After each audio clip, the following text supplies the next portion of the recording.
9ನೇ ತರಗತಿಯಲ್ಲಿರುವಂತಹ 5ನೇ ಗದ್ಯವಾದ ಪ್ರಜಾನಿಷ್ಠೆ ಎನ್ನುವಂತಹ ಒಂದು ಗದ್ಯ ಭಾಗವನ್ನು ತೆಗೆದುಕೊಳ್ಳೋಣ. ಪ್ರಜಾ ಅಂದ್ರೆ ಪ್ರಜೆಗಳು, ನಿಷ್ಠೆ ಅಂದ್ರೆ ಪ್ರಾಮಾಣಿಕತೆ. ಪ್ರಜೆಗಳ ಒಂದು ನಿಷ್ಠೆಯನ್ನ ತಿಳಿಸುವಂತಹ ಒಂದು ಕಾದಂಬರಿ ಆಧಾರಿತ ಸಾಹಿತ್ಯ ಪ್ರಕಾರ ಇದಾಗಿದೆ. ಮಕ್ಕಳೇ, ಹೀಗೆ ಕನ್ನಡ ಸಾಹಿತ್ಯ ಓದಾಗ ಹಲವಾರು ಪುಟಗಳನ್ನ ತಿರುಗಿ ಹಾಕಿದಾಗ ನಮ್ಗೆ ಗೊತ್ತಾಗ್ತದೆ. ಇದರಲ್ಲಿ ಅನೇಕ ಕಥೆಗಳು, ಕವನಗಳು ಮತ್ತೆ ಕಾದಂಬರಿಗಳು ಹೀಗೆ ಹಲವಾರು ರೀತಿಯಲ್ಲಿ ನಾವು ತಿಳ್ಕೊತಾ ಇದ್ದೇವೆ. ಹೀಗೆ ಇವು ಕಾದಂಬರಿಗಳು ಮನೋರಂಜನೆಗಾಗಿಯೂ ಸಹ ರಚನೆ ಆಗಿದೆ. ಇದರಲ್ಲಿ ಮನುಷ್ಯನ ಒಂದು ಬದುಕಿನ ರಹಸ್ಯವನ್ನು ತಿಳಿಸುವಂತಹ ಒಂದು ಸಾಹಿತ್ಯ ಪ್ರಕಾರ ಅಲ್ವಾ. ಹೀಗೆ ಆ ಕಾದಂಬರಿಗಳಲ್ಲಿ ಕೌಟುಂಬಿಕ, ಸಾಮಾಜಿಕ, ಐತಿಹಾಸಿಕ, ಪೌರಾಣಿಕ ಹಾಗೂ ಪತ್ತೇದಾರಿ ವಿಷಯಗಳನ್ನು ಒಳಗೊಂಡಂತಹ ಪ್ರಕಾರಗಳನ್ನು ನಾವು ನೋಡ್ತಾ ಇದ್ದೀವಿ. ಆದ್ರೆ ಇಲ್ಲಿ ಕೌಟುಂಬಿಕವಾಗಿ ತಂದೆ, ತಾಯಿ, ಅಣ್ಣ, ಅಕ್ಕ, ತಂಗಿ, ಬಂಧು, ಬಳಗ ಈ ತರ ಇರುವಂತಹ ಕಥೆಯನ್ನು ಆಧರಿಸಿರುವಂತಹ ಕಾದಂಬರಿಗಳಿದ್ದಾವೆ. ಹಾಗೆಯೇ ಸಾಮಾಜಿಕ, ಐತಿಹಾಸಿಕವಾಗಿ ಈ ದೇವಸ್ಥಾನಗಳ ಕುರಿತಾದಂತಹದ್ದು, ಹಾಗೆ ಪೌರಾಣಿಕ ಕಥೆಗಳನ್ನ ಒಳಗೊಂಡಿರುವಂತಹದ್ದು, ಹೀಗೆ ಹಲವಾರು ಪ್ರಕಾರದ ಕಾದಂಬರಿಗಳನ್ನ ನಾವು ನೋಡ್ತಾ ಇದ್ದೇವೆ. ಹಾಗೆಯೇ ಇಂತಹ ಒಂದು ಕನ್ನಡ ಸಾಹಿತ್ಯದಲ್ಲಿ ಹಲವಾರು ರೀತಿಯ ಕಾದಂಬರಿಗಳನ್ನ ರಚಿಸಿದಂತಹ ವ್ಯಕ್ತಿಗಳು ತುಂಬಾ ಜನ ಇದ್ದಾರೆ. ಅವರಲ್ಲಿ ಪ್ರಮುಖವಾಗಿ ನೋಡೋಣ, ಬಸವರಾಜ ಕಟ್ಟಿಮನಿ, ಅನಕು, ತರಾಸು, ಶಿವರಾಮ್ ಕಾರಂತರು, ಕುವೆಂಪು, ಎಂ.ಕೆ. ಇಂದಿರಾ, ತ್ರಿವೇಣಿ, ಪಿ. ಲಂಕೇಶ್, ಹೀಗೆ ಹಲವಾರು ವ್ಯಕ್ತಿಗಳು ಪ್ರಮುಖ ಕಾದಂಬರಿಗಳನ್ನ ಕನ್ನಡ ಸಾಹಿತ್ಯದಲ್ಲಿ ರಚನೆ ಮಾಡಿ ತಮ್ಮದೇ ಆದಂತಹ ಒಂದು ಹೆಸರನ್ನು ಅವರು ಮಾಡಿದ್ದಾರೆ. ಇಲ್ಲಿ ಮುಖ್ಯವಾಗಿ ನಿಮಗೆ ಪಠ್ಯದಲ್ಲಿರುವಂತಹ ಒಂದು ಪ್ರಜಾನಿಷ್ಠೆ, ಇದು ಒಂದು ಕಾದಂಬರಿ ಆಧಾರಿತ ಸಾಹಿತ್ಯ ಪ್ರಕಾರ.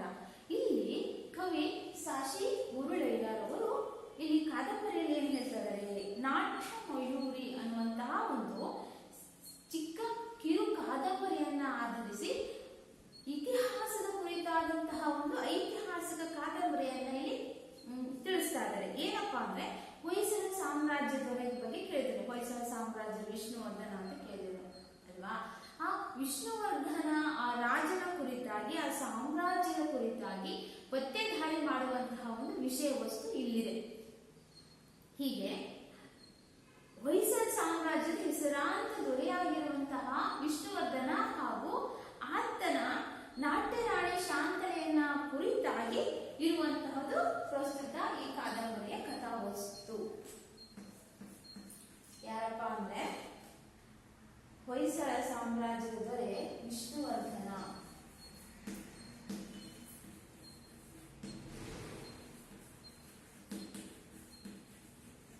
ಹಾಗೂ ಆತನ ನಾಟ್ಯರಾಣಿ ಶಾಂತಲೆಯ ಕುರಿತಾಗಿ ಇರುವಂತಹದ್ದು.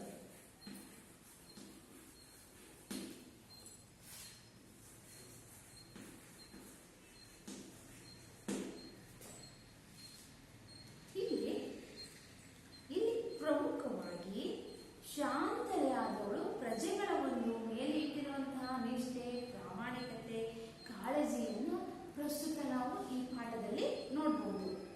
ಹಾಗೂ ಪ್ರಜೆಗಳು ರಾಜನ ಮೇಲೆ ತೋರ್ತಾ ಇರುವಂತಹ ಒಂದು ಭಕ್ತಿ, ಪೂಜನೀಯ ಭಾವನೆಯನ್ನು ಅವರೆಲ್ಲ ಹೇಳ್ತಾ ಇದ್ದಾರೆ ಅನ್ನುವಂತಹದೇ ಪ್ರಸ್ತುತ ಈ ಪಾಠದ ವಿಷಯ ವಸ್ತು ಆಗಿದೆ. ಮಕ್ಕಳೇ, ಇದನ್ನ ನಂತರದಲ್ಲಿ ನಾವು ಏನ್ ಮಾಡೋಣ, ಈಗ ಇದಕ್ಕೊಂದು ಮೊದಲು ಈ ಕವಿ ಪರಿಚಯವನ್ನ ತಿಳ್ಕೊಳ್ಳೋಣ. ಸಾಶಿ ಮರಳಿಯವರ ಕುರಿತಾಗಿ ಜೀವನ ಪರಿಚಯವನ್ನ ತಿಳಿದುಕೊಳ್ಳೋಣ.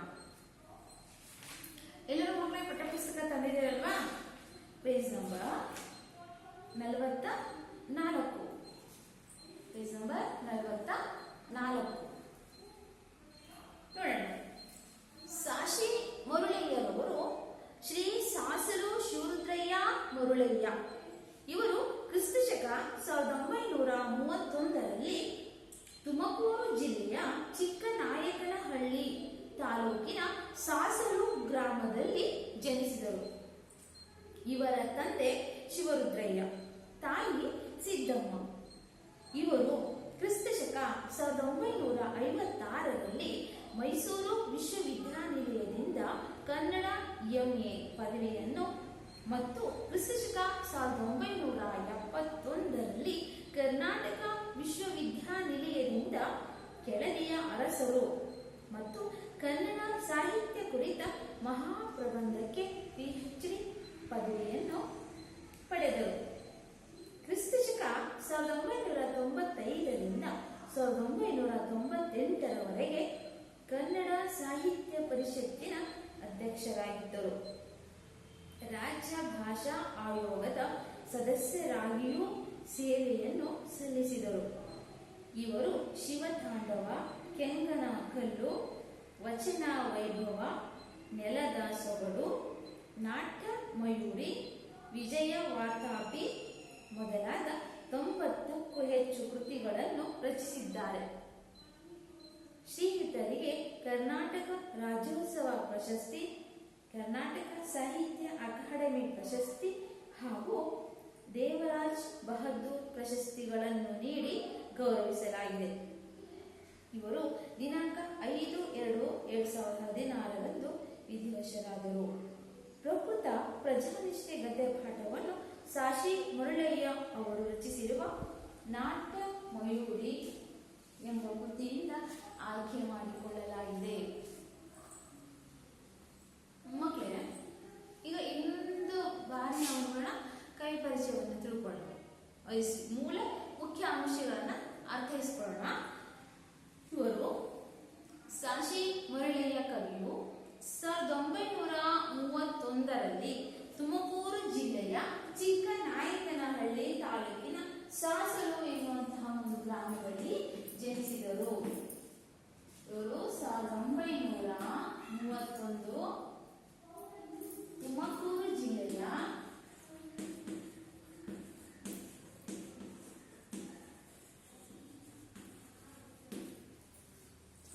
ಚಿಕ್ಕನಾಯಕನಹಳ್ಳಿ ತಾಲೂಕಿನ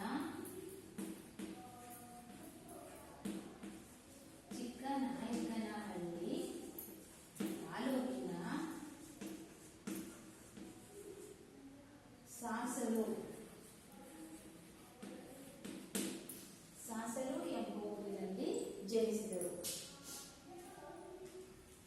ಇವರಿಗೆ ಶಿವತಾಂಡವ, ಕೆಂಗನಕಲ್ಲು,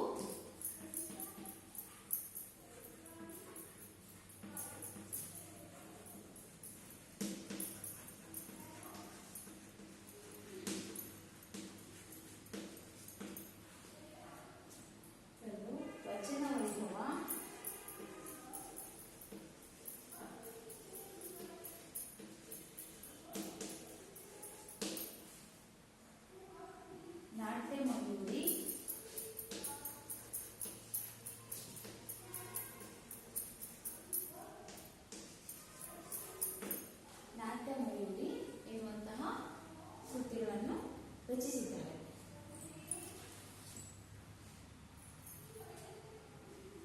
ಹಾಗಾದ್ರೆ ಈ 1931ರಲ್ಲಿ ತುಮಕೂರು ಜಿಲ್ಲೆಯ ಚಿಕ್ಕನಾಯಕನಹಳ್ಳಿ ತಾಲೂಕಿನ ಸಾಸಲು ಎಂಬ ಊರಿನಲ್ಲಿ ಜನಿಸಿದ್ರು. ಇವರು ಕೃತಿಗಳು ಶಿವತಾಂಡವ, ಕೆಂಗನಕಲ್ಲು, ವಚನ ವೈಭವ, ನಾಟ್ಯ ಮಯೂರಿ ಎನ್ನುವಂತಹ ಕೃತಿಗಳನ್ನು ರಚಿಸಿದ್ದಾರೆ. ಇವರು ಬರೆದಂತಹ ಈ ಪಾಠದ ಆಕರ ಗ್ರಂಥ ನಾಟ್ಯ ಮಯೂರಿ. ಹಾಗಾದ್ರೆ ಮಕ್ಕಳೇ, ಈಗ ಮುಖ್ಯವಾಗಿ ಪಾಠದಲ್ಲಿ ನಾವೇನು ನೋಡ್ಬೋದಪ್ಪ ಅನ್ನೋದಾದ್ರೆ ಪ್ರಜೆಗಳ ನಿಷ್ಠೆ, ಪ್ರಾಮಾಣಿಕತೆಯನ್ನ ನಾವೇನು ತಿಳ್ಕೋಬಹುದು. ರಾಣಿಯಾದಂತಹ ಶಾಂತಲಾದೇವಿ ತನ್ನ ಪ್ರಜೆಗಳ ಬಗ್ಗೆ ಇರುವಂತಹ ಒಂದು ವಿಶ್ವಾಸ, ನಂಬಿಕೆ, ಅವರು ತೋರಿಸ್ತಾ ಇರುವಂತಹ ಒಂದು ಕಾಳಜಿಯನ್ನ ತಿಳ್ಕೋಬಹುದು. ಇದು ಇತಿಹಾಸದ ಕುರಿತಾದಂತಹ ಕತೆ. ಹೊಯ್ಸಳ ಸಾಮ್ರಾಜ್ಯದ ಕಡೆಗೆ ನಾವು ಗಮನವನ್ನು ಕೊಡೋಣ. ಆಗಿನ ಅವಧಿಯಲ್ಲಿ ವಿಷ್ಣುವರ್ಧನ ಕಾಲದಲ್ಲಿ ನಡೆದಂತಹ ಒಂದು ಕಥೆಯನ್ನ ಇಲ್ಲಿ ನಮಗೆ ತಿಳಿಸ್ತಾ ಇದ್ದಾರೆ ಕವಿ. ಇಲ್ಲಿ ಏನಿದೆ? ಹೊಯ್ಸಳ ವಂಶದ ಪ್ರಸಿದ್ಧ ದೊರೆ ವಿಷ್ಣುವರ್ಧನ, ಆತನ ಮಹಾರಾಣಿ ಶಾಂತಲಾದೇವಿ. ಇವರು ಪ್ರಜೆಗಳ ಪ್ರೇಮಿಯಾಗಿದ್ರು. ಪ್ರಜಾಪ್ರೇಮಿ, ಪ್ರಜೆಗಳಿಗಾಗಿಯೇ ತಮ್ಮ ಜೀವ, ಪ್ರಜೆಗಳು ಜನರಿಗಾಗಿಯೇ ತಮ್ಮ ಜೀವ ಅಂತ ಮುಡುಪಾಗಿಟ್ಟಿದ್ರು. ಎಲ್ಲ ತಮ್ಮ ಸೇವೆ ಕೆಲಸ ಕಾರ್ಯಗಳನ್ನ ಪ್ರಜೆಗಳ ಕಷ್ಟಕ್ಕಾಗಿ ಅವ್ರು ಏನ್ ಮಾಡ್ತಿದ್ರು, ಸಮಯವನ್ನು ಮೀಸಲಿಡ್ತಾ ಇದ್ರು. ಹೀಗೆ ಒಂದು ಬಾರಿ ಅವರ ಒಂದು ಸಾಮ್ರಾಜ್ಯದ ಊರುಗಳಿಗೆಲ್ಲ ಕಡೆಯಲ್ಲಿ ಜನರಲ್ಲಿ ಏನಾದ್ರೂ ಒಂದು ಸಮಸ್ಯೆ ಇದೆಯೋ, ಏನು ಕಷ್ಟಗಳಲ್ಲಿ ಸಿಲುಕಿದ್ದಾರೋ ಅನ್ನುವಂತಹ ತಿಳ್ಕೊಂಡ್ಬರ್ಲಿಕ್ಕೆ ಮಾರುವೇಷದಲ್ಲಿ ಇಡೀ ರಾಜ್ಯವನ್ನ ಸಂಚಾರ ಮಾಡ್ತಾ ಇದ್ರು. ಯಾರು? ಶಾಂತಲಾ ದೇವಿ. ರಾಣಿಯ ವೇಷದಲ್ಲಿ ಹೋದ್ರೆ ಗೊತ್ತಾಗುತ್ತೆ, ಅವ್ರು ಮಾಡುವಂತಹ ತಪ್ಪುಗಳೇನು ಅನ್ನುವಂಥದ್ದು ಗೊತ್ತಾಗುತ್ತೆ. ಅದರಿಂದಾಗಿ ಬೇರೆ ವೇಷವನ್ನ ಧರಿಸಿ, ಗಂಡುಡಿಗೆಯ ವೇಷವನ್ನ ಧರಿಸಿ ಆಕೆ ಹೋಗ್ತಾ ಇದ್ರು. ಆ ಸಮಯದಲ್ಲಿ ಆ ಒಂದು ರಾಜ್ಯದ ಒಂದು ಸ್ಥಳದಲ್ಲಿ ಆ ಪ್ರಜೆಗಳು ತೋರಿಸ್ತಾ ಇರುವಂತಹ ಆ ಒಂದು ಪ್ರಾಮಾಣಿಕತೆಯನ್ನು ಮೆಚ್ತಾ ಇದ್ದಾಳೆ. ಅದು ಏನಪ್ಪಾ ಅಂದ್ರೆ, ಭೂಮಿಯಲ್ಲಿ ಸಿಕ್ಕಂತಹ ಸಂಪತ್ತು ಆ ಪ್ರಜೆಗಳಿಗೆ ಸೇರಿದ್ದಾದ್ರೂ ಅದನ್ನ ಪ್ರಜೆಗಳಿಗಾಗಿಯೇ ಬಳಸಬೇಕು ಅನ್ನುವಂತಹ ಒಂದು ನಿರ್ಧಾರವನ್ನು ಮಾಡ್ತಿದ್ದಾರೆ. ಆದ್ರೆ ಅವರು ಜನರು ಒಪ್ಪೋದಿಲ್ಲ. ಆದ್ರೆ ಇದು ದೇವಾಲಯದ ನಿರ್ಮಾಣಕ್ಕೆ, ದೇವಸ್ಥಾನದ ಒಂದು ನಿರ್ಮಾಣಕ್ಕೆ ಜೀರ್ಣೋದ್ಧಾರಕ್ಕಾಗಿ ಅದು ಹಣ ಬಳಕೆ ಆಗಬೇಕು ಅನ್ನುವಂತಹ ತೀರ್ಮಾನವನ್ನೇ ತಿಳಿಸ್ತಾ ಇರುವಂತಹ ಪ್ರಸ್ತುತ ಈ 9ನೇ ತರಗತಿಯಲ್ಲಿರುವಂತಹ ಪ್ರಜಾನಿಷ್ಠೆ ಪಾಠವಾಗಿದೆ. ಮಕ್ಕಳೇ, ಈಗ ನಾನು ಲೆಸನ್ ಅನ್ನ ಓದ್ತಾ ಹೋಗ್ತೀನಿ. ನೀವೇನ್ ಮಾಡ್ಬೇಕು, ಅದನ್ನ ಗಮನಿಸ್ತಾ ಇರ್ಬೇಕು. ಆಯ್ತಾ? ಇದನ್ನ ನೆಕ್ಸ್ಟ್ ಪುಟ ಸಂಖ್ಯೆ 39ರಲ್ಲಿದೆ.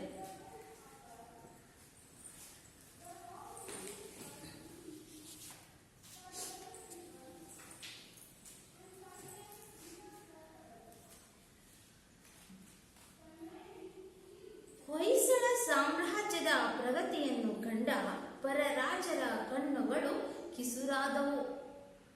ದಿನೇ ದಿನೇ ಪ್ರವರ್ಧಮಾನಕ್ಕೆ ಬರುತ್ತಿರುವ ವಿಷ್ಣುವರ್ಧನ ಭೂಪಾಲನನ್ನು ಬಡಿಯಬೇಕೆಂದು ಶತ್ರು ರಾಜರುಗಳ ಅನೇಕರು ಹವಣಿಸುತ್ತಿದ್ದರು. ಅವರಲ್ಲಿ ಚೋಳಮಂಡಲದ ಕುಲೋತ್ತುಂಗ ಪ್ರಮುಖನಾದವನು. ಗಂಗರ ತಲಕಾಡು ಅವನ ಸ್ವಾಧೀನದಲ್ಲಿತ್ತು. ಅಲ್ಲಿ ಆದಿಯಮ ಎಂಬುವನನ್ನು ರಾಜ ಪ್ರತಿನಿಧಿಯಾಗಿ ನೇಮಿಸಿದ್ದನು. ಕುಲೋತ್ತುಂಗ ಪ್ರಚಂಡ ಆಶಾವಾದಿ, ಅಖಂಡ ಭರತ ಖಂಡದ ಒಡೆತನವನ್ನು ಬಯಸುತ್ತಿದ್ದ ದುರಾಶ ಪಿಶಾಚಿ. ಹೊಯ್ಸಳ ಸಾಮ್ರಾಜ್ಯವನ್ನು ತನ್ನ ವಶ ಮಾಡಿಕೊಳ್ಳಲೆಂದು ಆಶಿಸಿ ಆದಿಯಮನನ್ನು ಪ್ರಚೋದಿಸಿ ದ್ವಾರ ಸಮುದ್ರದ ಮೇಲೆ ಕಳುಹಿಸಿದ. ಆದಿಯಮ ಮೊದಲು ಗಡಿ ನಾಡುಗಳಲ್ಲಿ ಚಿಕ್ಕ ಪುಟ್ಟ ದಾಳಿಗಳನ್ನು ನಡೆಸುತ್ತಿದ್ದವನು. ಒಂದು ದೊಡ್ಡ ದಂಡಯಾತ್ರೆಯನ್ನು ಕೈಗೊಂಡ.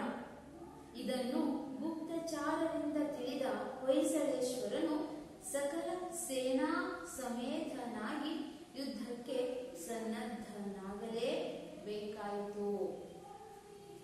ಶಕ ವರ್ಷ 1038ನೆಯ ದುರ್ವಿಕಿನಾಮ ಸಂವತ್ಸರದ ಅಶ್ವಯುಜ ಶುದ್ಧ ದಶಮಿಯಂದು ದ್ವಾರ ಸಮುದ್ರದ ಸೇನೆ ತಲಕಾಡಿನ ಕಡೆಗೆ ಜೈತ್ರ ಯಾತ್ರೆ ಹೊರಟಿತು. ಮಳವಳ್ಳಿ ಮುಡುಕು ತೊರೆಗಳ ಬಳಿಯಲ್ಲಿ ಘನ ಘೋರ ಯುದ್ಧ ನಡೆದು ಹೊಯ್ಸಳರ ಕೈ ಮೇಲಾಗಿ ಚೋಳ ಸೇನೆ ಕಂಗಾಲಾಯಿತು. ಆದಿಯಮ ಯುದ್ಧದಲ್ಲಿ ಮಡಿದ. ಅವನ ಸಪ್ತ ಸುದ್ದಿ ತಿಳಿಯುತ್ತಲೇ ಚೋಳ ಸೇನೆ ದಿಕ್ಕಾಪಾಲಾಗಿ ಓಡಿತು. ತಲಕಾಡ ಕೋಟೆ ಸುಲಭವಾಗಿ ವಿಷ್ಣುವರ್ಧನ ಭೂಪಾಲನ ಕೈವಶವಾಯಿತು. ಸಮಸ್ತ ಸೇನೆಯು ತಲಕಾಡು ಗೊಂಡನಿಗೆ ಜಯವಾಗಲಿ ಎಂದು ಜೈಕಾರ ಹಾಕಿತು. ಹಲವರು ತಲಕಾಡು ನಗರವನ್ನು ಲೂಟಿ ಮಾಡಬೇಕೆಂದು ಇಚ್ಛಿಸಿದರು. ಆದರೆ ವಿಷ್ಣುವರ್ಧನ ಭೂಪಾಲ ಅದಕ್ಕೆ ಆಸ್ಪದ ಕೊಡಲಿಲ್ಲ. ಕೆಚ್ಚೆದೆಯ ಕಟ್ಟ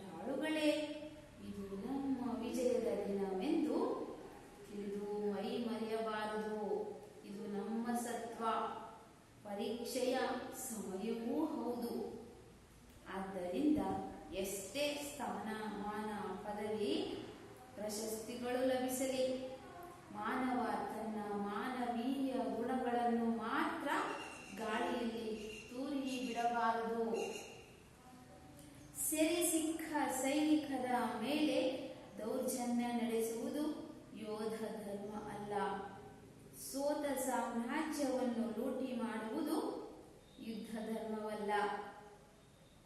ಆ ಕಾರಣ ನೀವೆಲ್ಲರೂ ತಲಕಾಡವರನ್ನು ತಮ್ಮವರೆಂದೇ ತಿಳಿದು ನಡೆಸಿಕೊಳ್ಳಿ.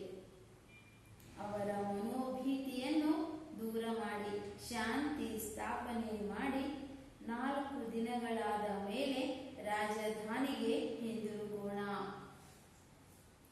ಪ್ರಜಾಪಾಲಕನಾದ ವಿಷ್ಣುವರ್ಧನ ಭೂಪಾಲನ ಮಾತುಗಳು ಎಲ್ಲರಿಗೂ ಹಿಡಿಸಿತು. ಅವನ ಇಚ್ಛೆಯನ್ನು ಮಹಾಮಂತ್ರಿ ಗಂಗರಾಜರು, ದಂಡಾಧೀಶ ತುಂಗದೇವನು ಅನುಮೋದಿಸಿದರು. ಇತ್ತ ರಾಜಧಾನಿಯಲ್ಲಿ ಸಂರಕ್ಷಕಳಾಗಿ ನಿಂತಿದ್ದ ದೇವತೆ ಎಂದರೆ ಮಹಾರಾಣಿ ಶಾಂತಲಾ ದೇವಿ. ಅವಳಿಗೆ ನೆರವು ನೀಡುವುದಕ್ಕೆ ನೇಮಿತನಾಗಿದ್ದವನು ಯುವ ರಾಜಕುಮಾರ ಉದಯಾದಿತ್ಯ. ಯುದ್ಧಕ್ಕಾಗಿ ಸಮಸ್ತ ಸೇನೆಯು ರಾಜ್ಯದಿಂದ ದೂರ ಹೋದಾಗ ಪಕ್ಕದ ಪಾಳೆಗಾರರು ದುಷ್ಟರು ದೊಂಬಿ ಏಳುವುದು ಸಹಜ. ಆದರೆ ಮಹಾರಾಣಿಯವರು ದಂಡವನ್ನು ಹಿಡಿದು ಕುಳಿತಿರುವುದನ್ನು ಕೇಳಿದ ಕೂಡಲೇ ಯಾವ ಗದ್ದಲವೂ ಕೇಳಿ ಬರದಾಯಿತು. ಮಹಾರಾಣಿ ಪರಿಸ್ಥಿತಿಯನ್ನ ಗೂಢಚಾರರಿಂದ ತಿಳಿಯುತ್ತಿದ್ದಳು. ಆಗಾಗ ತಾನೂ ವೇಷ ಮರೆಸಿಕೊಂಡು ದೇಶದ ಒಳಭಾಗಗಳಲ್ಲಿ ಸಂಚರಿಸಿ ಬರುತ್ತಿದ್ದಳು. ಒಮ್ಮೆ ತಾನು ಗಂಡುಡುಗಿಯನ್ನುಟ್ಟು ಯುವರಾಜಕುಮಾರ ಉದಯಾದಿತ್ಯನನ್ನು ಜೊತೆಯಲ್ಲಿ ಕರೆದುಕೊಂಡು ಬೆಳಗಿನ ಜಾವಕ್ಕೆ ಕುದುರೆಯ ಏರಿ ಸಮುದ್ರದ ದ್ವಾರದಿಂದ ಹೊರಹೊರಟಳು. ರಾಜ್ಯದ ದಕ್ಷಿಣ ವಿಭಾಗವನ್ನು ವೀಕ್ಷಿಸುವ ಸಲುವಾಗಿ ಬೆಳುಗಳ ಬಾಣಾವರ ನಾಡುಗಳನ್ನು ದಾಟಿ ಅಂದೇ ಸಂಜೆ ತೆಂಗಿನ ಸೀಮೆಯ ಹಳ್ಳಿಯೊಂದರ ಬಳಿ ಬಂದರು. ಅದರ ಹೆಸರು ಬನದಮ್ಮನಹಳ್ಳಿ. ಊರ ಆಚೆ ಬನಶಂಕರಿಯ ದೇವಾಲಯ ಭವ್ಯವಾಗಿ ಬೆಳಗುತ್ತಿತ್ತು. ಅಲ್ಲಿ ಹೋಗಿ ದೇವಿಗೆ ನಮಸ್ಕರಿಸಿ ಪಯಣವನ್ನು ಮುಂದುವರಿಸುವುದೆಂದು ಆಲೋಚಿಸಿ ಅಲ್ಲಿಗೆ ನಡೆದರು. ಆದರೆ ಬನಶಂಕರಿಯ ದೇವಾಲಯದ ಮುಂಭಾಗದ ಕಟ್ಟೆಯ ಮೇಲೆ 100 ಜನರು ಒಂದು ಪಂಚಾಯಿತಿ ನೆರೆದಿದ್ದುದು ಕಂಡುಬಂತು. ಯಾವುದೋ ಹಳ್ಳಿ ಜಗಳ ಇರಬೇಕೆಂದು ಅಂದುಕೊಂಡಳು ಶಾಂತಲೆ. ಆದರೆ ಅದು ಜಗಳವಾಗಿರಲಿಲ್ಲ. ಏನೋ ಒಂದು ಹೊಸ ಬಗೆಯ ನ್ಯಾಯವನ್ನು ಬೇಡಲಾಗುತ್ತಿತ್ತು. ಮಕ್ಕಳೇ, ಈಗ ಪಾಠ ಮಾಡಿದಲ್ಲ, ಅದರ ಮುಖ್ಯ ಅಂಶಗಳೇನಂತ ನೀವು ತಿಳ್ಕೊಂಡಿರ್ತೀರ ಆಲ್ರೆಡಿ. ಈಗ ಓದುವಾಗಲೇ ಅಲ್ವಾ? ಶಾಂತಲಾ ದೇವಿ ವೇಷವನ್ನು ಹೊರಿಸ್ಕೊಂಡು ಬಂದಿದ್ದು. ಅಲ್ಲಿ ಆ ದೇವಸ್ಥಾನದಲ್ಲಿ ಯಾವ ಊರದು, ಯಾವ ದೇವಸ್ಥಾನ, ಅಲ್ಲಿ ಏನ್ ನಡೀತಾ ಇತ್ತು, ಆಗ ಹೊಯ್ಸಳ ದೊರೆ ಹೇಗೆ ಅವನು ಸೈನಿಕರಿಗೆ ಹೇಗೆ ಒಂದು ಮಾರ್ಗದರ್ಶನವನ್ನ ಕೊಡ್ತಾ ಇದ್ರು ಅಲ್ವಾ? ಈ ಎಲ್ಲ ಅಂಶಗಳನ್ನು ತಿಳ್ಕೊಂಡಿರ್ತೀರ ಲೆಸನ್ ಓದುವಾಗಲೇ. ಏನಾಗುವಂಥದನ್ನ ಸವಿಸ್ತಾರವಾಗಿ ನಾವು ಇವಾಗ ನಿಮ್ಗೆ ಹೇಳ್ತಾ ಹೋಗ್ತಾ ನೀವೇನ್ ಮಾಡ್ಕೊಂಡ್ರೆ ನೋಟ್ ಮಾಡ್ಕೊಳ್ಳಿ. ಓಕೆ, ಇವಾಗ ಹೊಯ್ಸಳ ದೊರೆಯಾಗಿರುವಂತಹ ವಿಷ್ಣುವರ್ಧನನು ಇಡೀ ತನ್ನ ಪ್ರಸಿದ್ಧ ದೊರೆಯಾಗಿದ್ದ ವಿಸ್ತಾರವಾದಂತಹ ಒಂದು ಸಾಮ್ರಾಜ್ಯವನ್ನ ಆತ ಹೊಂದಿರ್ತಾನೆ. ಅದ್ರ ಮೇಲೆ ಬೇರೆ ಬೇರೆ ರಾಜ್ಯಗಳನ್ನ ಕಂಡು ಬಿಡ್ತಾರೆ. ನೋಡಿ, ಯಾರಾದ್ರೂ ಮುಂದುವರಿತಾರೆ ಏನ್ ಮಾಡ್ತಾರೆ, ಅದಕ್ಕೆ ಏನಾದ್ರು ಮಾಡಿ ತೊಂದರೆ ಕೊಡ್ಬೇಕು ಅಂತ ಹೇಳ್ತಾರೆ. ಹಾಗೆ ದಾಳಿಯನ್ನ ಮಾಡಲಿಕ್ಕೆ ಬೇರೆ ಬೇರೆ ರಾಜ್ಯಗಳು ಕಣ್ಣು ಹಾಕ್ತಾ ಇದ್ದಾರೆ. ಹೀಗೆ ದಿನದಿಂದ ದಿನಕ್ಕೆ ಹೇಗಾದ್ರೂ ಮಾಡಿ ಹೊಯ್ಸಳ ದೊರೆಯಾದಂತಹ ವಿಷ್ಣುವರ್ಧನ ಸದೆ ಹೊಡಬೇಕು, ಆತನ ಒಂದು ಸಾಮ್ರಾಜ್ಯವನ್ನ ತಾವು ಪಡ್ಕೋಬೇಕು ಅನ್ನುವಂತಹ ಒಂದು ಕೆಟ್ಟ ಆಲೋಚನೆ ಸುತ್ತಮುತ್ತಲ ಅನೇಕ ರಾಜ್ಯಗಳ ಮೇಲೆ ಇತ್ತು. ಹೇಗಾದ್ರೂ ಮಾಡಿ ಶತ್ರುಗಳು, ತುಂಬಾ ಶತ್ರುಗಳು ಈತನಿಗೆ ಇದ್ರು. ಅದೇ ಸಮಯಕ್ಕೆ ಸರಿಯಾಗಿ ಈ ಹೊಯ್ಸಳ ದೊರೆಯಾದಂತಹ ವಿಷ್ಣುವರ್ಧನ ಮೇಲೆ ಚೋಳ ದೊರೆಯಾದಂತಹ ಚೋಳ ಮಂಡಲದ ಕುಲೋತ್ತುಂಗ ಪ್ರಮುಖನಾದವನು ಇವನು ಏನ್ ಮಾಡ್ತಾನೆ, ಯುದ್ಧವನ್ನ ಮಾಡಲಿಕ್ಕೆ ಪ್ರಾರಂಭ ಮಾಡ್ತಾನೆ. ಚೋಳ ದೊರೆ ಅವನೇನ್ ಮಾಡ್ತಾನೆ, ಗಂಗರ ತಲಕಾಡು ಅವನ ಸ್ವಾಧೀನದಲ್ಲಿ, ಗಂಗರನ ಅಲ್ವಾ, ಅದು ಒಂದು ರಾಜ ಮನೆತನ. ಆ ರಾಜ ಮನೆತನದ ತಲಕಾಡು ಅವನ ಅಧೀನದಲ್ಲಿ ಇತ್ತು. ಅಲ್ಲಿ ಅಧಿಯಮ ಅನ್ನುವಂಥವನ್ನ ರಾಜ ಪ್ರತಿನಿಧಿಯಾಗಿ ನೇಮಕ ಮಾಡಿರ್ತಾರೆ. ಯಾರನ್ನ? ಅಧಿಯಮ. ಆದಿಯಮ.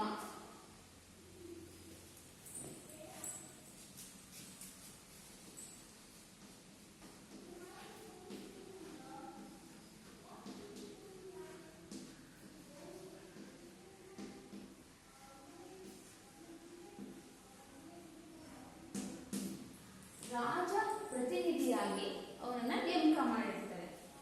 ಈಗ ಚೋಳ ಮಂಡಲದ ಕುಲೋತ್ತುಂಗ ರಾಜ ಒಂದು ಪ್ರಚಂಡ ಬಲಶಾಲಿ ಆಶಾವಾದಿ ಆಗಿದ್ದು ಇಡೀ ಅಖಂಡ ಆ ಭರತ ಖಂಡವನ್ನೇ ವಶಪಡಿಸ್ಕೋಬೇಕು ಅನ್ನುವಂತಹ ಒಂದು ದುರಾಲೋಚನೆ ಆತನಲ್ಲಿತ್ತು.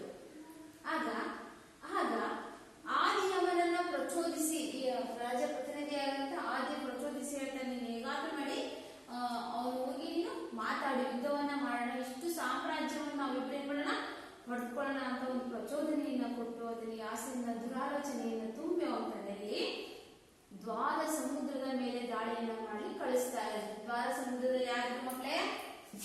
ಯಾರಿದ್ರು? ವಿಷ್ಣುವರ್ಧನ. ದ್ವಾರ ಸಮುದ್ರದ ಮೇಲೆ ದಾಳಿಯನ್ನ ಮಾಡಲಿಕ್ಕೆ ಆದಿಯಮನನ್ನ ಕಳಿಸ್ತಾರೆ. ಆದಿಯಮನು ಮೊದಲು ಗಡಿನಾಡು ಆ ದ್ವಾರ ಸಮುದ್ರಕ್ಕೆ ಡೈರೆಕ್ಟ್ ಆಗಂತೂ ಪ್ರವೇಶ ಪಡಲ್ಲ. ಚಿಕ್ಕ ಪುಟ್ಟ ದಾಳಿಗಳನ್ನು ನಡೆಸ್ತಾ ಒಂದು ದೊಡ್ಡದಾದಂತಹ ಒಂದು ಸೈನಿಕ ದಂಡ ಯಾತ್ರೆಯನ್ನ ಕರ್ಕೊಂಡು ಹೋಗ್ತಾನೆ. ಈ ವಿಷಯ ಈತನ ಗುಪ್ತಚಾರರಿಗೆ ತಿಳಿತಾ ಇದೆ. ಯಾರಿಗೆ? ಹೊಯ್ಸಳ ದೊರೆಯಾದಂತಹ ವಿಷ್ಣುವರ್ಧನಿಗೆ ಗೊತ್ತಾಗ್ತದೆ. ಹೀಗೆ ಇವ್ರು ಬರ್ತಾರೆ, ದಾಳಿ ಏನ್ ಮಾಡಿ ಚೋಳಮಂಡಲ ಕುಲೋತ್ತುಂಗ ರಾಜ ಏನ್ ಮಾಡ್ಕೊಂಡು ದಾಳಿ ನಡೆಸ್ತಾ ಇದ್ದಾನೆ.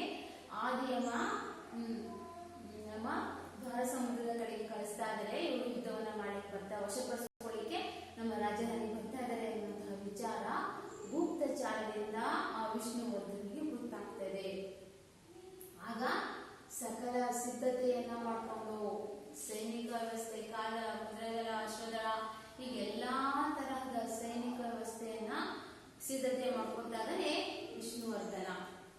ಆಗ ಯುದ್ಧವನ್ನ ನಾನು ಮಾಡಲೇಬೇಕು, ಸನ್ನದ್ಧರಾಗಬೇಕು ಅನ್ನುವಂತಹ ಒಂದು ನಿರ್ಧಾರವನ್ನ ಮಾಡಿಕೊಂಡಂತಹ ಈ ವಿಷ್ಣುವರ್ಧನ ಮುಂದೆ ಶಕವರ್ಷ 1038ನೇ ದುರ್ಮುಖಿ ನಾಮ ಸಂವತ್ಸರದ ಅಶ್ವಯುಜ ಶುದ್ಧ ದಶಮಿಯಂದು ದ್ವಾರ ಸಮುದ್ರದ ಸೇನೆ ತಲಕಾಡಿನ ಕಡೆಗೆ ಹೊರಡುತ್ತದೆ. ಈ ದಿನದಂದು ಈ ದ್ವಾರ ಸಮುದ್ರದ ಈತನ ವಿಷ್ಣುವರ್ಧನ ಸೇನೆ ಅನ್ನುವಂಥದನ್ನ ಯುದ್ಧಕ್ಕೆ ತಲಕಾಡಿನ ಕಡೆಗೆ ಕಳಿಸ್ತಾ ಇದ್ದಾನೆ ವಿಷ್ಣುವರ್ಧನ. ಎಲ್ಲಿ? ಮಳವಳ್ಳಿ ಹಾಗೂ ಮುಡುಕು ತೊರೆಗಳ ಬಳಿ ಇವೆರಡರ ಮಧ್ಯೆ ಯುದ್ಧ ನಡೀತಾ ಇದೆ. ಮಳವಳ್ಳಿ ಮತ್ತು, ಇದು ಪ್ರಶ್ನೆ ಬರುತ್ತೆ ಮಕ್ಕಳೇ,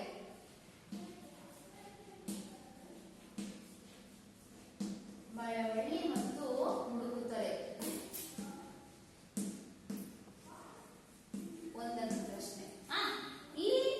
ಆ ಸ್ಥಳಗಳ ಬಳಿ ಘನ ಘೋರವಾದಂತಹ ಒಂದು ಯುದ್ಧ ನಡೀತಾ ಇದೆ. ಯಾರ ಮಧ್ಯೆ? ಆದಿಯಮ ಮತ್ತೆ ಆದಿಯಮ ಮತ್ತೆ ಚೋಳದೊರೆ ಕುಲೋತ್ತುಂಗ ಇವರು ಮತ್ತೆ ಸೈನಿಕ ವ್ಯವಸ್ಥೆಯ ಮಧ್ಯೆ ಯುದ್ಧ ನಡೀತಾ ಇದೆ.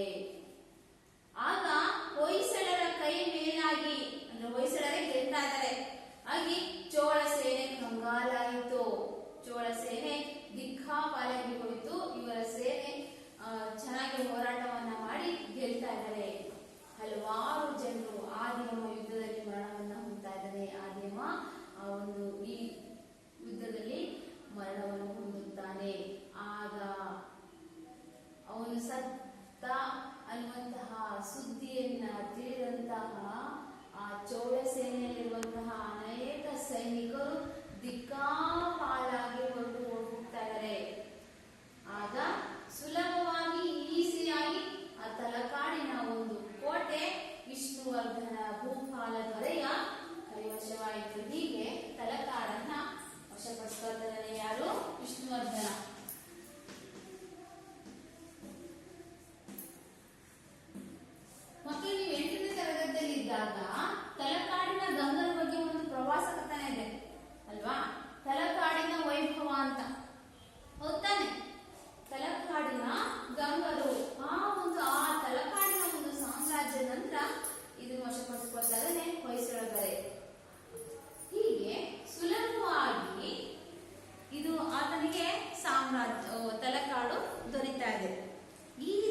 ರೀತಿಯಾಗಿ ಆ ತಲಕಾಡಿನಲ್ಲಿರುವಂತಹ ಎಲ್ಲ ಸೈನಿಕರು ಎಲ್ಲರನ್ನೂ ವಶಪಡಿಸಿಕೊಂಡಿರೋದ್ರಿಂದ ಸಮಸ್ತ ಸೇನೆಯು ತಲಕಾಡು ಒಂಡನಿಗೆ ಜಯವಾಗಲಿ ಎಂದು ಜೈಕಾರವನ್ನ ಹಾಕ್ತಾ ಇದೆ.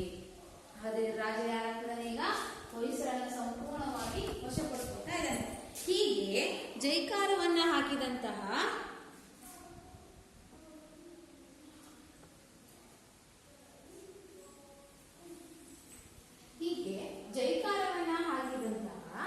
ಆ ತಲಕಾಡಿನ ಸೇನೆ ವ್ಯವಸ್ಥೆ ಎಲ್ಲದೂ ಮುಂದುವರಿತಾ ಇದೆ. ಮತ್ತೆ ಈಗ ಹೀಗೆ ಹಲವರು ಆ ತಲಕಾಡು ನಗರವನ್ನ ಲೂಟಿ ಮಾಡಬೇಕು ಅಂತ ಇಚ್ಛೆ ಪಡ್ತಾರೆ. ಯಾರು? ಈ ಹೊಯ್ಸಳ ದೊರೆಯಲ್ಲಿರುವಂತಹ ಅನೇಕ ಸೈನಿಕರು ತಲಕಾಡನ್ನ ಸಂಪೂರ್ಣ ವಶಪಡಿಸ್ಕೊಂಡಿವಿ, ಆ ಊರೊಳಗೆ ಹೋಗಿ ಏನ್ ಮಾಡೋಣ, ನಾವು ಲೂಟಿ ಮಾಡೋಣ ಅಂತ ಇಚ್ಛೆ ಪಡ್ತಾರೆ. ಆದ್ರೆ ವಿಷ್ಣುವರ್ಧನ ಒಪ್ಪೋದಿಲ್ಲ. ಯಾರಿಗೂ ಹಿಂಸೆ ನಾವು ಮಾಡಬಾರ್ದು. ಆಸ್ಪದ ಕೆಚ್ಚೆದೆಯ ಕಟ್ಟಾಳುಗಳೇ, ಇದು ನಮ್ಮ ವಿಜಯದ ದಿನವೆಂದು ತಿಳಿದು ಮೈ ಮರೆಯಬಾರದು. ನೋಡಿ, ಈತ ಮೌನವನ್ನು ಹೊಂದಿದಂತೆ ಇನ್ನೊಬ್ರು ಯಾರು ಇದ್ದೇ ಇರ್ತಾರೋ ಬಲಿಷ್ಠ ವ್ಯಕ್ತಿಗಳಲ್ಲಿ, ಆದ್ರಿಂದ ನಾವು ಮೈ ಮರೆಯಬಾರದು. ನಮ್ಮ ವಿಜಯ ಗೆದ್ದ ದಿನ.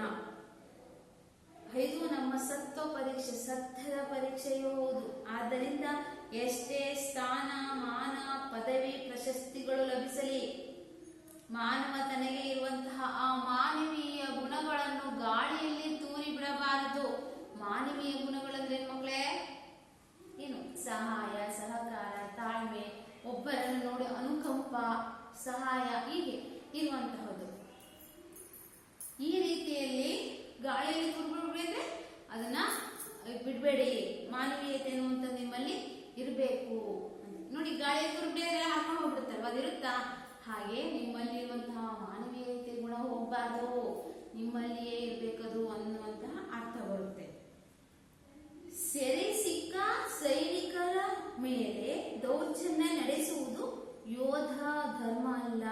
ಸೋತ ಸಾಮ್ರಾಜ್ಯವನ್ನು ಲೂಟಿ ಮಾಡುವುದು ಯುದ್ಧ ಧರ್ಮವಲ್ಲ.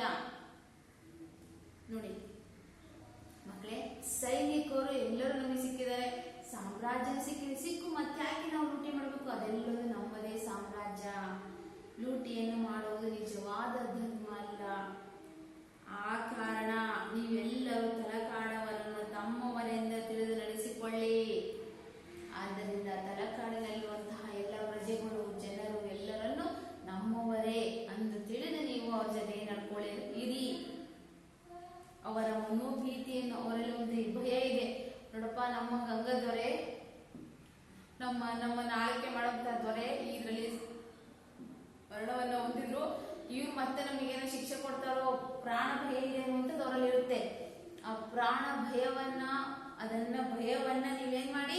ದೂರ ಮಾಡಿ, ಹೆದರಿಕೆಯನ್ನು ದೂರ ಮಾಡಿ, ಶಾಂತಿಯನ್ನು ಸ್ಥಾಪಿಸಿ. ಶಾಂತಿ, ಇವರು ನಮ್ಮವರೇ ಅನ್ನುವಂತ ಒಂದು ಸಮಾಧಾನ, ತಾಳ್ಮೆ ಅವರಲ್ಲಿ ಬರಬೇಕು ಅಂತ ಹೇಳಿ, ಇನ್ನು 4 ದಿನಗಳಾದ ಮೇಲೆ ಪುನಃ ನಾವು ರಾಜಧಾನಿಗೆ ಹಿಂದಿರುಗೋಣ ಎಂದು ಇರುವಂತಹ ಒಂದು ಸೈನಿಕ ವ್ಯವಸ್ಥೆ, ಸೈನಿಕರಿಗೆ ವಿಷ್ಣುವರ್ಧನನು ಹೇಳ್ತಾ ಇದ್ದಾನೆ. ಇದು ಇಂಪಾರ್ಟೆಂಟ್ ಕ್ವಶನ್ ಬರುತ್ತೆ ಮಕ್ಕಳೇ. ಏನಂತ ಬರುತ್ತೆ ಅಂತ ಹೇಳ್ತೀನಿ ನೋಡಿ. ತಲಕಾಡಿನ ಲೂಟಿಯ ವಿಚಾರದಲ್ಲಿ ವಿಷ್ಣುವರ್ಧನ ನಿಲುವೇನು? ತಲಕಾಡಿನ ಲೂಟಿಯ ವಿಚಾರದಲ್ಲಿ ವಿಷ್ಣುವರ್ಧನನ ನಿಲುವೇನು? ಎಷ್ಟು ಬರುತ್ತೆ? ಹಲವರು ತಲಕಾಡನ್ನು ಲೂಟಿ ಮಾಡಬೇಕೆಂದು ಹೇಳಿದಾಗ ದೊರೆ ವಿಷ್ಣುವರ್ಧನನು ಏನೆಂದು ಹೇಳಿದನು? ಹಲವರು ತಲಕಾಡನ್ನು ಲೂಟಿ ಮಾಡಬೇಕೆಂದು ಹೇಳಿದಾಗ ದೊರೆ ವಿಷ್ಣುವರ್ಧನನು ಏನೆಂದು ಹೇಳಿದನು? ಓಕೆ, ಈ ತರ ಬರುತ್ತೆ. ಮತ್ತೆ ಫಸ್ಟ್ ಹೇಳಿದಲ್ಲ, ಚೋಳರು ಮತ್ತು ಹೊಯ್ಸಳರ ನಡುವೆ ಎಲ್ಲಿ ಯುದ್ಧ ನಡೆಯಿತು? ಮಳವಳ್ಳಿ ಮತ್ತು ಮುಡುಕುತರೆ ಇರುವಂತಹ ಸ್ಥಳಗಳಲ್ಲಿ ನಡೆಯಿತು. ನೆಕ್ಸ್ಟ್,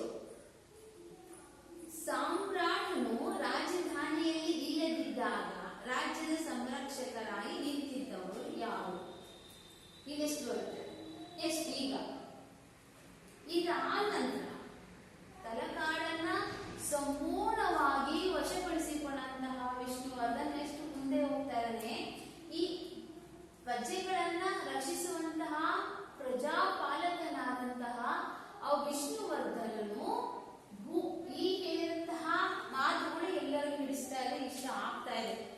ಅವನ ಈ ಒಂದು ಇಚ್ಛೆಯನ್ನು ಮಹಾಮಂತ್ರಿ ಗಂಗರಾಜರು, ದಂಡಾಧೀಶ ತುಂಗದೇವರು ಅನುಮೋದಿಸಿದನು. ಅಲ್ಲಿರುವಂತಹ ಮಂತ್ರಿ ಗಂಗರಾಜ ತುಂಗದೇವರು ಒಪ್ಪಿಗೆಯನ್ನ ಕೊಡ್ತಾ ಇದ್ದಾರೆ. ಈ ಕಡೆ ಒಂದು ರಾಜಧಾನಿ ಈ ಕಡೆ ಬಂದಾಗ, ಎಲ್ಲಿ ಹೊಯ್ಸಳ ದ್ವಾರ ಸಮುದ್ರದ ಕಡೆಗೆ ಬಂದಾಗ ಈ ವಿಷ್ಣುವರ್ಧನ ಯುದ್ಧಕ್ಕೆ ಹೋದಂತಹ ಸಮಯದಲ್ಲಿ ಆ ಸಾಮ್ರಾಜ್ಯವನ್ನ ನೋಡಿಕೊಳ್ಳುವಂತಹ ಒಂದು ಜವಾಬ್ದಾರಿ ಶಾಂತಲಾ ದೇವಿಗಾಗಿರುತ್ತೆ. ಸಂರಕ್ಷಕಳಾಗಿ ರಕ್ಷಕಳಾದಂತಹ ದೇವತೆಯ ರೂಪದಲ್ಲಿ ಮಹಾರಾಣಿ ಶಾಂತಲಾ ದೇವಿ ನೋಡ್ಕತ್ತೆ. ಆಗ ಪ್ರಶ್ನೆ ಅಂತಲೋ ಅದಕ್ಕೆ ಉತ್ತರ ಇದೆ. ಅವಳಿಗೆ ನೆರವು ಮತ್ತು ಸಹಾಯವನ್ನ ನೀಡುವುದಕ್ಕೋಸ್ಕರ ಯುವ ರಾಜಕುಮಾರನಾದಂತಹ ಉದಯಾದಿತ್ಯ ಆಕೆಯ ಜೊತೆಯಲ್ಲಿ ಇರ್ತಾನೆ. ಶಾಂತಲಾ ದೇವಿಯ ಜೊತೆಯಲ್ಲಿ ಯಾರಿರ್ತಾರೆ? ಉದಯಾದಿತ್ಯ.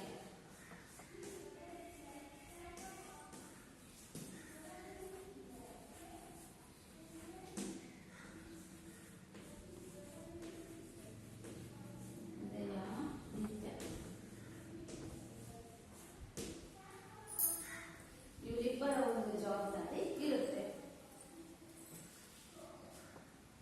ಏನಪ್ಪಾ ಅಂದ್ರೆ ಯುದ್ಧಕ್ಕಾಗಿ ಸಮಸ್ತ ಸೇನೆಯೊಂದಿಗೆ ವಿಷ್ಣುವರ್ಧನು ಹೋಗಿರ್ತಾನೆ. ಆಗ ರಾಜ್ಯದಿಂದ ಹೊರ ಹೋದಾಗ ಪಕ್ಕದ ಪಾಳೆಗಾರರು ದುಷ್ಟರು ದೊಂಬಿ ಏಳುವುದು ಸಹಜ.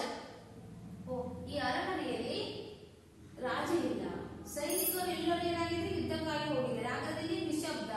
ಇಲ್ಲಿ ರಾಜ್ಯವನ್ನ ಬೇಗ ಲೂಟಿ ಮಾಡುವುದು ಅನ್ನೋದು ಕೆಟ್ಟ ದುರಾಲೋಚನೆ ಅನ್ನುವಂಥದ್ದು ಸಹಜ ಇದ್ದೇ ಇರುತ್ತೆ. ಇರುವಂತಹ ಸಮಯದಲ್ಲಿ ಮಹಾರಾಣಿಯಾದಂತಹ ಈಕೆ ದಂಡವನ್ನು ಹಿಡಿದು ಕುಳಿತಿರುವುದನ್ನು ಕೇಳಿದ ಕೂಡಲೇ ಯಾವ ಗದ್ದಲವೂ ಕೇಳಿ ಬರದಾಯಿತು. ಮಹಾರಾಣಿ ಪರಿಸ್ಥಿತಿಯನ್ನು ಗೂಢಚಾರದಿಂದ ತಿಳಿಯುತ್ತಿದ್ದಳು.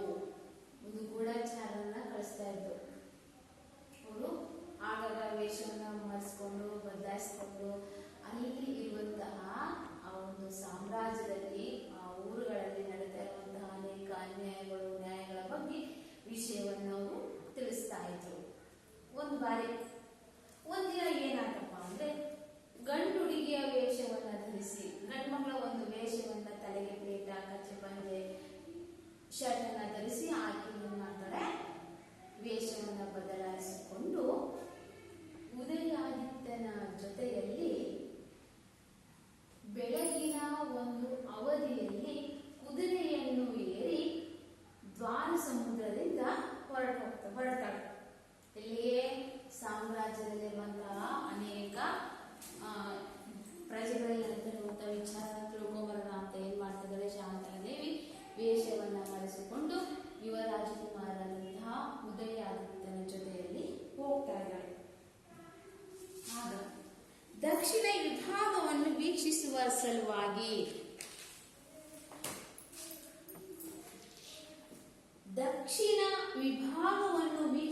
ಸಲುವಾಗಿ ಬೇಲ್ಗೊಳ ಬಾಣಾವರ ನಾಡುಗಳನ್ನು ದಾಟ್ತಾಳೆ. ಒಂದು ದಕ್ಷಿಣ ಭಾಗದಲ್ಲಿ ಹೋಗ್ಬೇಕು. ಯಾವ ಮಕ್ಕಳೇ? ಬೇಲ್ಗೊಳ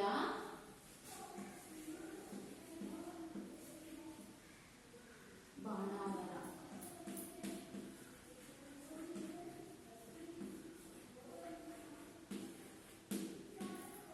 ಬೇಲ್ಗೊಳ ಮತ್ತು ಬಾಣಾವರ ನಗರಗಳನ್ನು ದಾಟ್ತಾಳೆ. ಆ ನಗರಗಳ ಮೂಲಕ ಒಂದು ದಿನ ಸಂಜೆ ತೆಂಗಿನ ಸೀಮೆಯ ಹಳ್ಳಿಯೊಂದರ ಬಳಿ ಬರ್ತಾಳೆ. ಅದರ ಹೆಸರು ಬನದಮ್ಮನ ಹಳ್ಳಿ. ಬನದಮ್ಮನ ಹಳ್ಳಿ.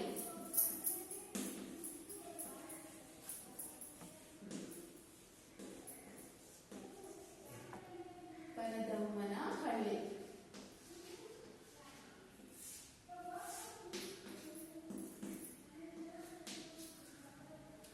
ಇದು ಮುಖ್ಯ ಅಂಶ ಮಕ್ಕಳೇ. ಬನದಮ್ಮನ ಹಳ್ಳಿ. ಆ ಹಳ್ಳಿಗೆ ಬರ್ತಾ ಇದ್ದಾರೆ. ಊರ ಆಚೆ ಅಲ್ಲಿ ದೊಡ್ಡದಾದಂತಹ ಅತ್ಯಂತ ಸುಂದರವಾಗಿರುವಂತಹ ಒಂದು ಬನಶಂಕರಿ ದೇವಾಲಯವಿತ್ತು. ಯಾವುದು ಮಕ್ಕಳೇ? ಬನಶಂಕರಿ ದೇವಾಲಯ.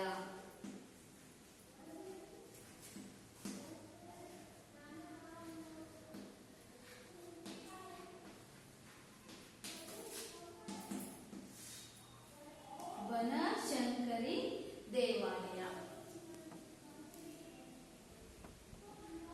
ಅದು ಭವ್ಯವಾಗಿರುವಂತಹ, ಅತ್ಯಂತ ಸುಂದರವಾಗಿರುವಂತಹ, ಪ್ರಶಾಂತವಾದಂತಹ ಒಂದು ದೇವಸ್ಥಾನ. ಅಲ್ಲಿ ಪ್ರತಿನಿತ್ಯ ಹೋಗಿ ದೇವಿಗೆ ನಮಸ್ಕರಿಸಿ ಬರೋಣ ಅಂತ ಯೋಚನೆ ಮಾಡಿ ನಮಸ್ಕರಿಸಿ ಪಯಣವನ್ನು ಮುಂದುವರಿಸೋಣ ಅಂದಿಗೆ ನಿರ್ಧಾರವನ್ನ ಮಾಡಿಬಿಟ್ಟು ಆ ದೇವಸ್ಥಾನದ ಸಮೀಪ ದೇವಿಯ ದರ್ಶನವನ್ನ ಮಾಡಿ ನಮಸ್ಕರಿಸಿ ಬರೋಣ ಅಂತ ಶಾಂತಲಾ ದೇವಿ ಆ ಕಡೆ ಹೋಗ್ತಾ ಇದ್ದಾರೆ. ಆದರೆ ಬನಶಂಕರಿಯ ದೇವಾಲಯದ ಮುಂಭಾಗದ ಕಟ್ಟೆಯ ಮೇಲೆ ನೂರಾರು ಜನರು ಪಂಚಾಯತಿ ಸೇರ್ತಾರೆ. ಮಕ್ಕಳು, ನಿಮ್ಮೂರಲ್ಲಿ ಒಂದು ದೊಡ್ಡ ಒಂದು ದೇವಸ್ಥಾನ ಅಂತ ಅಲ್ಲಿ ನ್ಯಾಯಪೀಠ ಪಂಚಾಯತಿ ನಡೆಸುತ್ತಿರಲ್ವಾ, ಹಾಗೆ ಇಲ್ಲಿ ಒಂದು ಪಂಚಾಯಿತಿಯನ್ನ ನಡೆಸ್ತಾ ಇದೆ ಇಲ್ಲಿ ಆ ದೇವಸ್ಥಾನದ ಹತ್ತಿರ. ಅಲ್ಲಿ ಯಾವುದೋ ಹಳ್ಳಿ ಜನರ ಜಗಳ ಇರಬೇಕು ಅಂತ ಈಕೆ ಯೋಚನೆ ಮಾಡ್ತಾ ಇದ್ದಾರೆ. ಆದ್ರೆ ಅಲ್ಲಿ ಯಾವುದೇ ರೀತಿಯ ಒಂದು ಜಗಳ ಅನ್ನುವಂಥದ್ದು ಆಗ್ತಾ ಇರಲಿಲ್ಲ. ಏನೋ ಒಂದು ಹೊಸದಾದ ಒಂದು ಬಗೆಯ ನ್ಯಾಯಕ್ಕಾಗಿ ಅಲ್ಲಿ ಬೇಡ್ಕೊಳ್ತಾ ಇದ್ರು. ಒಂದು ನ್ಯಾಯಕ್ಕಾಗಿ ಪರಸ್ಪರ ಜನರು ಬೇಡ್ಕೊಳ್ತಾ ಇದ್ರು. ನ್ಯಾಯಕ್ಕಾಗಿ ಬೇಡ್ಕೊಳ್ಳುವಂತಹ ಒಂದು ಸನ್ನಿವೇಶ ಅದರಲ್ಲಿ ಇತ್ತು.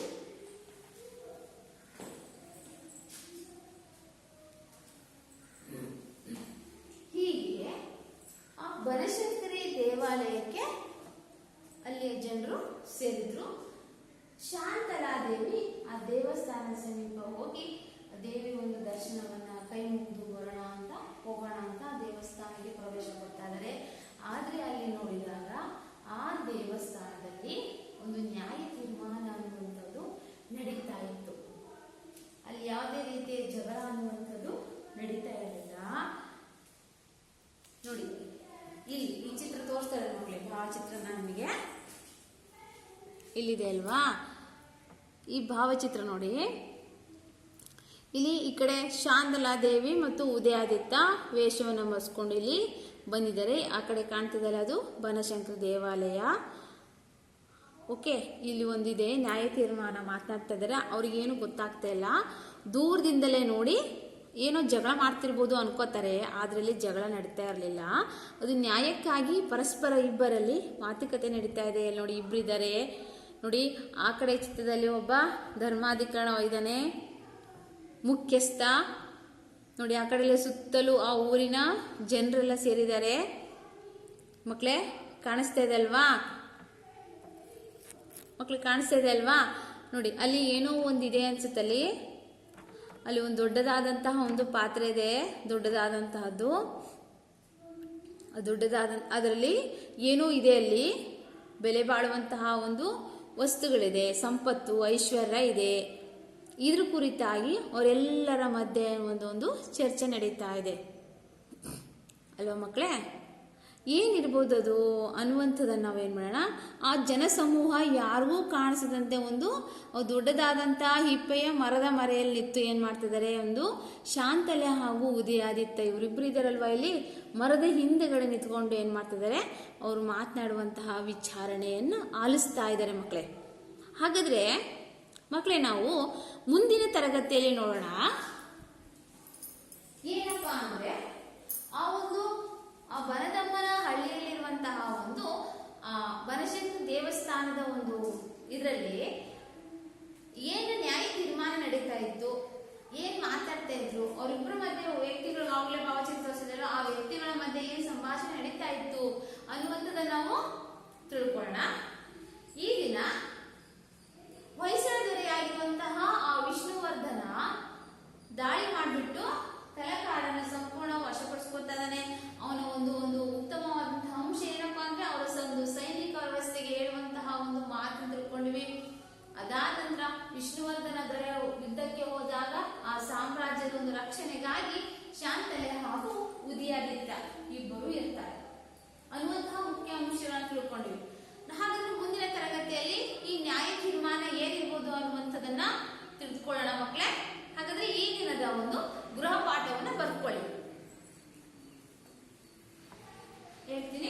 ಗೃಹಪಾಠ ಅಂಶನ ಬರ್ಕೊಳ್ಳಿ ಮಕ್ಕಳೇ. ಒಂದೇ ಪ್ರಶ್ನೆ,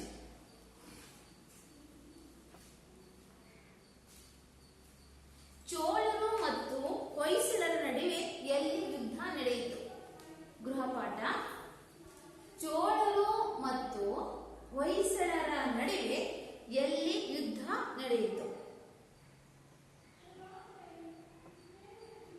ಚೋಳರು ಮತ್ತು ಹೊಯ್ಸಳರ ನಡುವೆ ಎಲ್ಲಿ ಯುದ್ಧ ನಡೆಯಿತು? ನೆಕ್ಸ್ಟ್ ಕ್ವಶನ್, ಬನದಮ್ಮನಹಳ್ಳಿಯ ಜನರು ಎಲ್ಲಿ ಪಂಚಾಯಿತಿ ಸೇರಿದ್ದರು? ನೆಕ್ಸ್ಟ್, ಸಾಮ್ರಾಟನು ರಾಜಧಾನಿಯಲ್ಲಿ ಇಲ್ಲದಿದ್ದಾಗ, ಸಾಮ್ರಾಟನು ರಾಜಧಾನಿಯಲ್ಲಿ ಇಲ್ಲದಿದ್ದಾಗ ರಾಜ್ಯದ ಸಂರಕ್ಷಕರಾಗಿ ನಿಂತಿದ್ದವರು ಯಾರು? ರಾಜ್ಯದ ಸಂರಕ್ಷಕರಾಗಿ ನಿಂತಿದ್ದವರು ಯಾರು?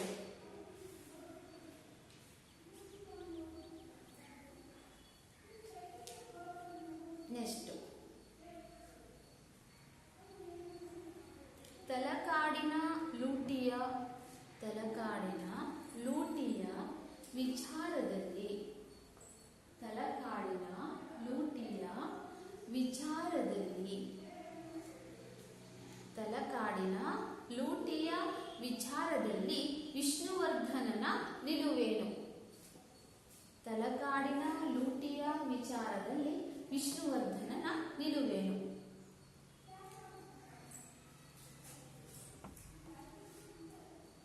ನೆಕ್ಸ್ಟ್ ಮಕ್ಕಳೇ, ಒಂದೇ ಒಂದು ಸಂದರ್ಭವನ್ನ ಕೊಡ್ತೀನಿ, ಬರ್ಕೊಂಬೇಡಿ. ತಲಕಾಡುಗೊಂಡನಿಗೆ, ನೆಕ್ಸ್ಟ್ ಕ್ವಶನ್, ತಲಕಾಡುಗೊಂಡನಿಗೆ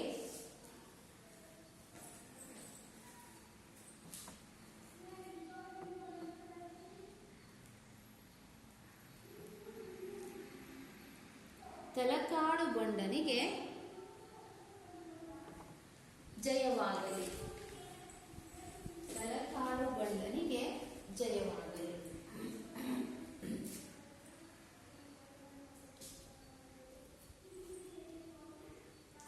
ತಲಕಾಡುಗೊಂಡನಿಗೆ ಜಯವಾಗಲಿ. ನೆಕ್ಸ್ಟ್ 4 ಅಂಕದ ಪ್ರಶ್ನೆ, ಚೋಳ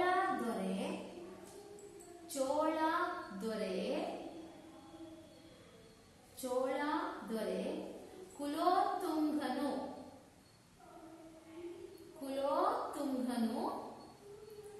ಚೋಳ ದೊರೆ ಕುಲೋತ್ತುಂಗನು ಹೊಯ್ಸಳ ಸಾಮ್ರಾಜ್ಯದ ಮೇಲೆ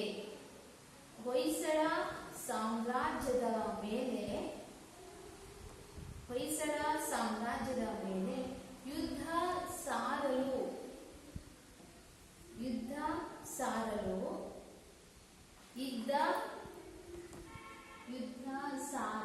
ಇದ್ದ ಕಾರಣ ಹಾಗೂ ಪರಿಣಾಮವನ್ನು ವಿವರಿಸಿ. ಕಾರಣ ಹಾಗೂ ಪರಿಣಾಮ